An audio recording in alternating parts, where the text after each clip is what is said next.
लोकें की दो गल्लां रखियां असें। एक भी कहे दा कि जिस तरह बलदियाती नुमाइंदियां बाकी सारे कित्या कि अपनी वार्ड भी 4-6 लोकें ने कमेटी बनाई, जेह्ड़े भी कोई पैप शैप लब्भे ने उन्होंने हवाला करी छोड़े, 10 बंडल आए, 8 बंडल आए, 5 बंडल आए, तो उन्होंने हवाला करी छोड़े। तो वो उसने जितने जितने को जरूरत समझने का दे छोड़ूं। दूआ तरीका यह था कि साढ़े जहन में एक तजवीज़ दिया कि अस इसकी बुनियाद बनाई, पब्लिक शेयर भी रखी, कुछ हुकूमती और कुछ NGO ने तावन नाल और दीगर मुखैर आज़ाद तावन नाल आज थोड़ी पानी का मसला थोड़ा बड़े पैमाने पर बुनियादी जो मसला था ये हल कर छोड़ा। तो सब लोगों ने व्यक्त वक्त और व्यक्त ज़बान ये कहा कि आप ये बंडल तकसीम करने वाला फार्मूला ना अपनाएं, बल्कि आप बड़ी स्कीम का आगाज़ करें और हर बंदा अपना अपना रोल प्ले करेगा, अपना अपना किरदार अदा करेगा।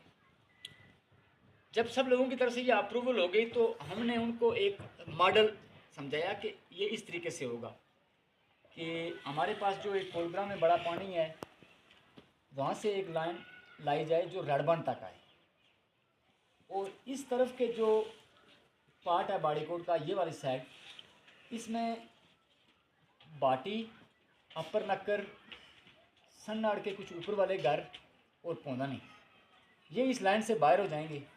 बाकी इससे नीचे वाले इस पार्ट के सारे जो घराने हैं वो मुस्तफ़ीद हो जाएंगे। मोटी सी अप्रॉक्सीमेटली मैंने उनको कहा था कि तकरीबन 400 घर है जो इस वाटर सप्लाई से मुस्तफ़ीद होगा। इसमें कुछ और जुज़ियात भी तय हुई थी कि इसकी बलदियाती नुमाइंदों के फ़ंड के अलावा हुकूमत से भी, जो हुकूमती कैंप में लोग मौजूद हैं, उनसे भी कहा जाएगा कि वो भी कोई किलोमीटर 2 किलोमीटर का पाइप मुहैया करने की कोशिश करें। कुछ मुखैर हज़रात से भी अपील की जाएगी, कुछ NGO से भी रब्ता किया जाएगा और पब्लिक शेयर भी किया जाएगा। ये सारी चीज़ें हमारे दरमियान मुख्तलिफ वक्तों में होती रही। एट द एंड हमने एक कमेटी भी बनाई थी, तकरीबन 25-26 रुकनी कमेटी थी। मैं भी आपको उनका नाम ले लेता हूँ। जैसे कि ठुल्लिनी से थे परवेज़ साहब थे, नवीद भाई या हामिद भाई में से किसी एक का होना था, किसी एक ने होना था। पल्लाकोट से हमने रखे थे आसिफ साकी साहब और जावेद भाई जो खुरी वाले हैं। बाड़ीकोट से हमने रखे थे इखलाक साहब और अजमत और दिलफराज साहब, ये लोग रखे थे।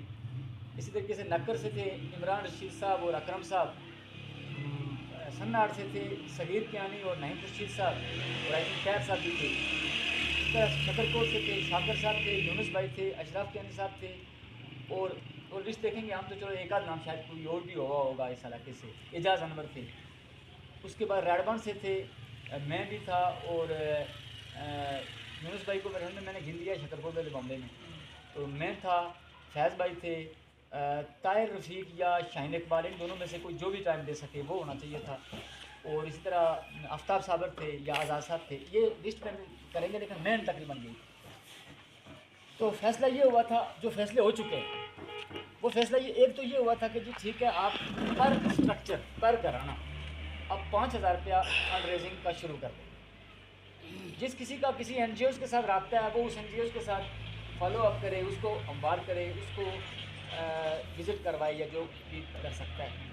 और हुकूमती कैंप को भी अपील की गई थी कि आप भी हुकूमती कैंप में अपनी ये तकलीफ़ बताएं और इसके मुताबिक कोई मदद लें उनसे। तो बीच में असुज का मौसम आ गया। असुज का मौसम हमारे यहाँ ऐसा होता है कि उसमें कोई भी और काम नहीं किया जा सकता। तो उससे जो ही फारुग हुए, चंद दिन बच्चों का टूर्नामेंट रहा और जो ही हमें फुर्सत मिली तो हमने सबसे पहले आपको कॉल किया।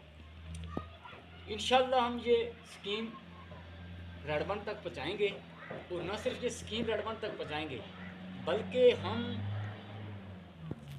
आगे जो घरों तक पानी की तरसील है उसका भी ऐसा एक मुनज़्ज़म और मरबूत निज़ाम बनाएंगे कि हर आदमी को बग़ैर तकलीफ़ उठाए, बग़ैर टेंशन उठाए घर के पास पानी मिलना चाहिए। पानी का ज़िया बिल्कुल नहीं होना चाहिए, और किसी को भी लड़ झगड़ के या तकलीफ़ उठा के पानी मुहैया करने की ज़रूरत पेश ना आए। हम इस तरीके का निज़ाम बनाएंगे। लेकिन पहली हमारी जो प्रायोरिटी है वो है कि जो हमारे टैंक बने हुए हैं इन तक मेन लाइन पहुँचाई जाए। उसके बाद हम महल्लों की कमेटियाँ बना के उनको कहेंगे कि आपके ज़िम्मे ये घर हैं और इन घरों का आप तरसील का निज़ाम बनाएं और उसका टाइम टेबल तय करें। फिर एक बंदा रखेंगे इसके ऊपर जो कुल वक्ती होगा और उसको महीने के हम चार्जेस देंगे और वो पानी के तरसील को हर वक्त अपनी निगरानी में रखेगा। उसके खोलने बंद करने का जो भी निज़ाम बनाया जाएगा वो किया जाएगा। बीच में कुछ जुज़ियात ये भी थी कि जहाँ जहाँ हमारे बहुत बड़े पैप फजूल पड़े हुए हैं, उनमें पानी नहीं है, उनको मेन लाइन में शिफ्ट करके उन पाइपों की जगह छोटे पाइप जितना कि वहाँ पानी है उतने पाइप वहाँ उन जगहों पर कर दिए जाएंगे। इस तरीके से एक हमने निज़ाम बनाया था। आज हमने आपसे कुछ चीज़ों की अप्रूवल लेने के अलावा कुछ आप पर जिम्मेदारियाँ डालनी थी। सच्ची बात यह है कि हम जो लोकल काउंसलर हैं, ये हम लोकल काउंसलर की हैसियत से काम नहीं कर रहे, ये हम वेलफेयर के जज्बे के तहत कर रहे हैं। वरना हमारी जो लोकल काउंसलर की हैसियत से बात बनती थी कि आपने स्कीम रखवा दी, स्कीम आ गई, आगे कमेटी बनाकर उसके हवाले कर दी जाए, तो वो जिस तरह के बंदर बांट हो जाती है, उसमें कोई फ़ायदा भी नहीं होता, कोई मेन काम भी नहीं निकलता, कोई आवाम का फ़ायदा भी नहीं होता और चाहे थोड़े हों या ज़्यादा हों वो फंड ज़ाया एक्सपायर हो जाता है। तो हमने बुनियाद रखी कि जी ये 3 लाख रुपया जो हमें मिला है तो उसका हमने इसका इनिशिएटिव लाना है। यहाँ मैं 2 बातें क्लियर और करना चाहता हूँ। आज हमारे 2-4 भाई दलाने वाली साइड से भी आए हुए हैं और 2-4 भाई हमारे ऐसे हैं जो इस लाइन से ऊपर वाले एरिया से, उनके लिए कि कतई वो ये ना समझें कि हमने कोई उनको नज़रअंदाज किया है। देखें, अगर हम एक वार्ड में कोई एक रास्ता रखते, सीढ़ियाँ रखते, तो वो किसी एक जगह पर लगनी थी, क्योंकि हमें वो कैश प्राइज़ नहीं मिलते, बल्कि कैश नहीं मिलती, बल्कि कोई स्कीम रखवानी पड़ती है। तो फ़र्ज़ किया, मैं मिसाल देता हूँ कि मेरी वार्ड थी पुलियासा देरा से लेकर राउटी तक, तो मैं मीटिंग बुलाता और शायद मुतफिक हो जाते लोग के जरा कोई 2 जगहों पर रास्ते रख लें, तो कोई 2 महल्ले मुस्तफ़ीद होते और वो भी कोई इतनी बुनियादी ज़रूरत पूरी ना होती, बल्कि एक सिर्फ फंड लगाने वाली बात होती। इसी तरह परले वार्ड में भी यही होता। तो हमने ज़्यादा लोगों का मसला फील किया कि ज़्यादा लोगों का मसला क्या है, तो वो पानी का था। आप 2 जो एरिया मैंने जिसमें मैं भी आता हूँ, मसलन पोनानी भी बाहर हो जाती है,